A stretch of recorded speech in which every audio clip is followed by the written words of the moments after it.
Hi, I'm Jasmine, an occupational therapist working with older adults in the community. My role is to support people to live safely and independently in their own homes. Every visit begins with listening, understanding their goals, routines, and daily challenges.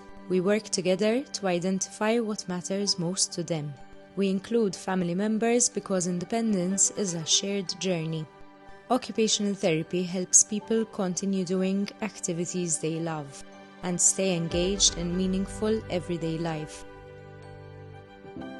We also make homes safer by adapting the environment and removing hazards to reduce the risk of falls. With guidance and practice, people regain confidence in completing tasks they need or want to do. Using real-life tasks helps build strength, coordination, and independence. Occupational therapy supports participation in leisure activities that bring enjoyment and social connection. We teach practical strategies to support safe movement and prevent injuries, so people can stay active and stay at home for longer.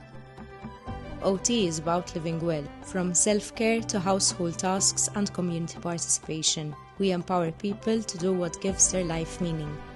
Be the difference. Choose occupational therapy.